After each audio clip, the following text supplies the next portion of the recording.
Hello YouTube modelists, welcome back to my channel. I want to thank all my viewers and subscribers for tuning in. So a quick mail call or a review of the Christmas cards I received so far.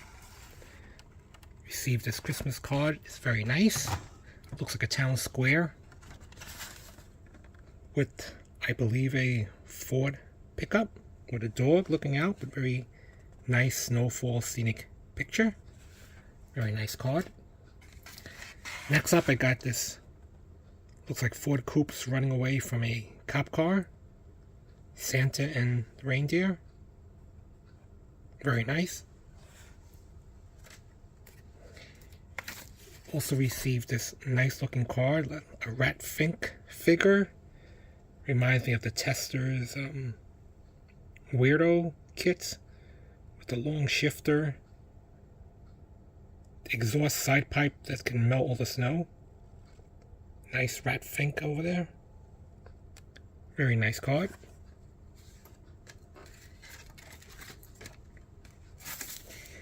Received this really beautiful card. It has sparkles on it to resemble snow.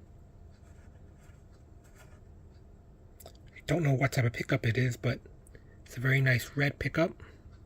Very scenic spot out in the woods.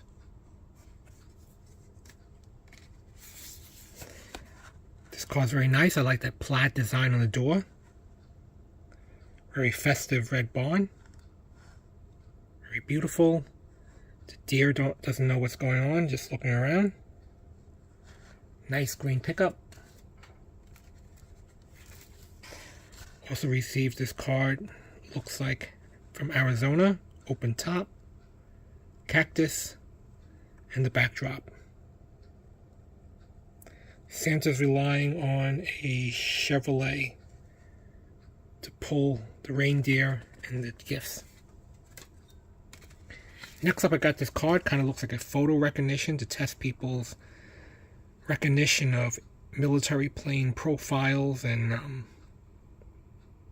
so you know which is enemy and which is friend or foe. Very nice. Also shaped like a crosshair too.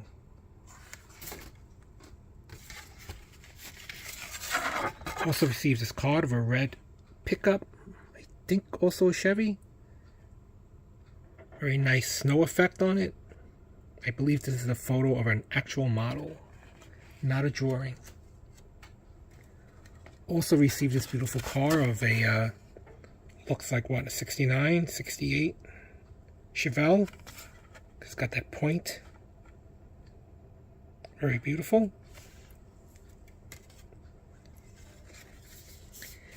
And a card with a mischief cat climbing on top of the tree. I've never had a cat, so I can't relate to this, but many people have said cats do get into your Christmas trees and sometimes knock them over. Also want to do a shop card shout out. Receive some more shop cards and goodies from my buddy Vinny over at Pit Stop Scale Model Garage. And also from my friend Kyle, RKD Scaleworks. Very nice 59. I think he built a 59 around the same time I happened to do a past review of mine, but 59, also very nice Chevrolet. So I'll leave a link to both Vinny and Kyle's channel in my description, so go check them out if you haven't done so already. I want to thank everyone for the Christmas cards that were sent to me. Happy holidays.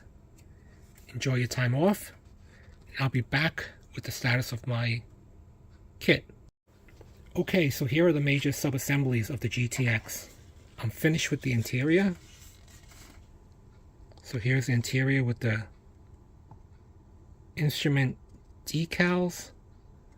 The two on the right that are smaller was actually harder to install than the two big ones. So I ended up tearing the two original ones, but I was able to dip into my Gopher decals of instruments. So I borrowed two from them. So there it is. looks like an automatic transmission. The shifter just has a simple thumb lock on it to shift the gears. Red seat belts, and I had extra GTX decals, so I used them as a headrest. Very shiny interior. So that's what the interior looks like. I would have done this GTX on the dash in chrome, but I think on the internet it's in red. So that's what I did. Okay. So that's that. Here is the body.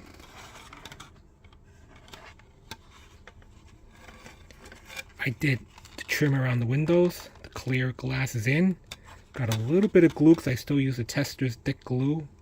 Got a little strand right above the driver's windshield. But not too bad. The battery. The fluid washer. Reservoir. Radiator. I also drilled the bottom because I'm going to add my own lower radiator. It comes with an upper but no lower, but I'll put that in. The glass is in with the rear view mirror. Molar towel around the wheel. But this main one at the bottom I'll probably paint in silver when the body's made it, because I don't want to touch it after I paint it. And then lastly is the chassis engine. Wired up. Showed you guys how I did it. It came with no rear shock absorbers, so same thing. I just chose 2 pieces of spare sprue trees that were different diameter. I glued it together, put a little panel line accent to accentuate, to make it look like a piston. I don't have any spare rear shocks, so on the bottom it wasn't that detailed, and it even has the hole for the mounting stud or bolt with the nut. But from far away, it's good enough. That's how they were. They were very long shocks at a 45-degree angle. So it stands out from afar. Okay. So that's it. So I'm going to mount everything together. Just want to show you that before I assembled everything. Alright, so I'm up to the bumper headlights. So I'm going to put SMD lights in it. Now here is the power source that came with the set. It's basically a button cell battery, 3 volts. You can probably use 2 AAA or 2 AA batteries if you wanted to. But this is what came with the set, and I like it because it has a spring clip, quick connect and disconnect. Here is the SMD lights. The bulb is very small.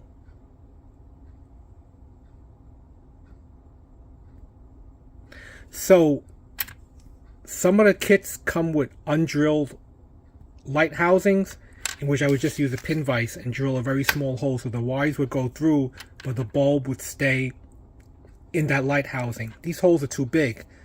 The bulb goes right through. So what I'm going to do is I'm going to glue a piece of styrene in the back and then drill another smaller hole so that when I thread it through, the wires will go through, but the SMD bulbs will stay in the housing. So I'll be back. Alright, so I drilled smaller holes, pulled the wire through, and it was not big enough for the bulbs, so the bulbs stay in the housing. So that's what it looks like. Hooked up to the button cell.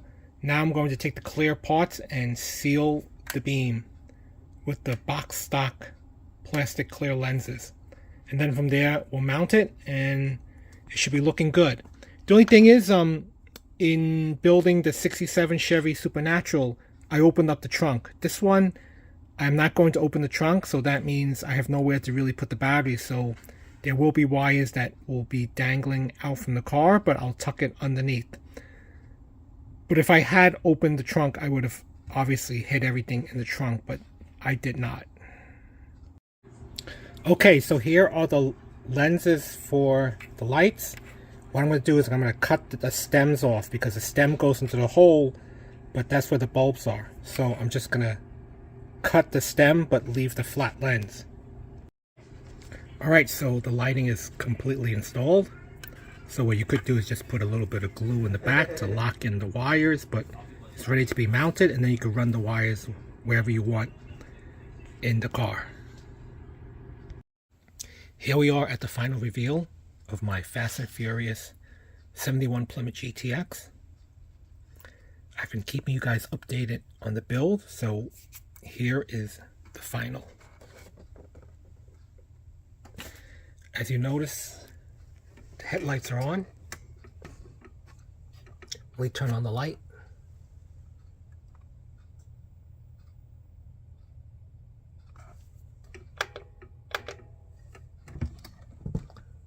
Alright, so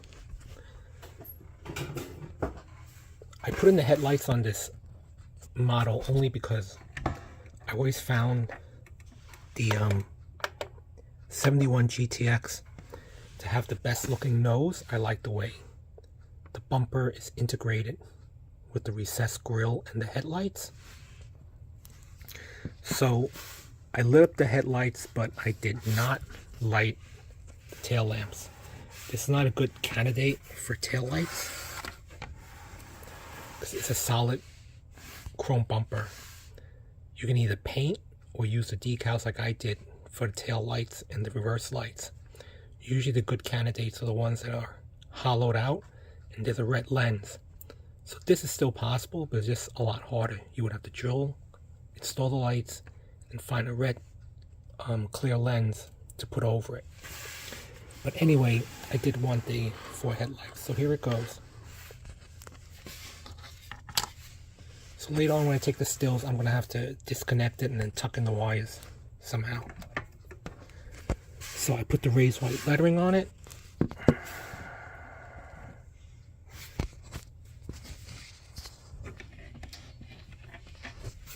You guys saw most of the sub-assembly, so I don't need to go into detail. But that's what it looks like.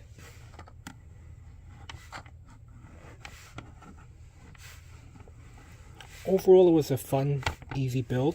Very enjoyable. I'm really beginning to like these vintage Legacy Monogram 124 scale kits. Even though they are simple, they are molded with some details in the plastic, so if you want to take the time out to detail it, you may, but it serves as a good platform if you want to add your own aftermarket or photo etch parts. So the aftermarket I added was the wiring and the seat belts and the sidewall decals. Here's the interior.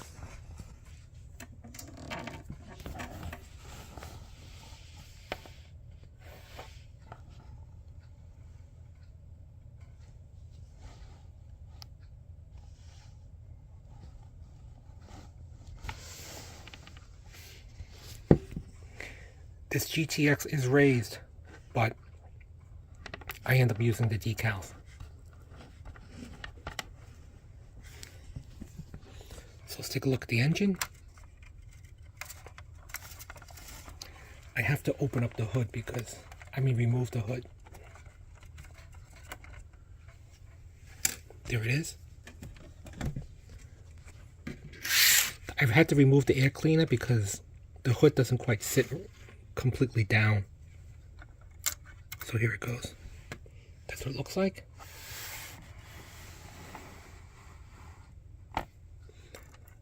Remove the air cleaner. This one is detailed enough that it actually adds this back piece of the firewall along with the wiper motor. I added my own lower radiator hose, but you can't see it that well. It was actually very difficult to install because there's a lot of stuff in the way. But I did add the lower radiator hose.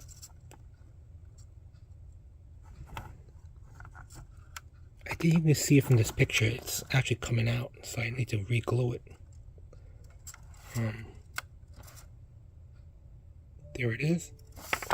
Take a look underneath. That's what it looks like underneath with the wires coming out.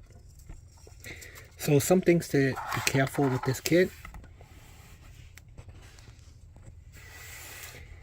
these white decals in the front, you may want to think twice about whether you want to add them or not. I personally like those stripes because it's the two diagonal stripes that Dodge currently uses that are red.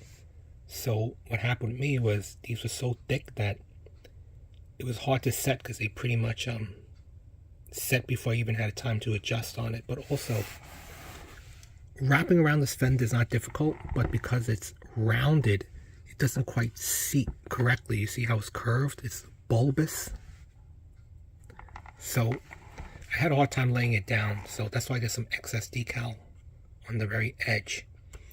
And of course, when it sticks up like that, sometimes it snags, but it started to crack on me over here because it didn't quite seat right. So that's the only thing, is that the decal didn't quite seat right. Also, for some reason, I noticed that the decals that came with this kit, they were a little on the thin side. It was very easy to crack. So just be careful of that. The valance on the rear, underneath the bumper, there's no backstop or positive mounting point, which means you're going to have to kind of hold it in place and get it flush. Same thing with the front underneath. Before you glue the front bumper, you should probably glue the bottom half of this oval before sticking this in, because there's a little lip it's supposed to go under. You won't be able to get that bottom lip behind this bumper if you glue the bumper first. So glue the bottom piece first, then right after, before it even sets, glue the front bumper in. But that's the only thing. I mean, the front and rear bottom halves, they don't quite fit. They don't have positive mounting points. And the decal started to split on me, but I saved it. But other than that, I mean, it's an enjoyable kit. Very enjoyable kit. Unfortunately, I have those wires sticking out until I tuck it in. But really, really nice looking kit.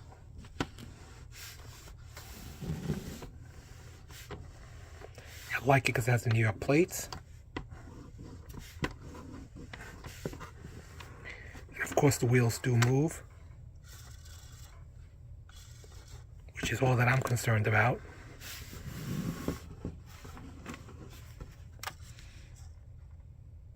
I would have lit the turning signals, but that means you would just have to turn on either the parking lights or the headlights, so it wasn't even worth wiring the two on the bottom. So I just did the 4 headlights, and that's pretty much it. So I hope you guys enjoyed it. I try to include more of my tutorials or how-tos. They may not be the most effective way of doing it, but I'm definitely willing to share on how I do things. So I probably won't be able to get a video out after this before the holiday. So have a good Christmas, and I'll have stills coming up.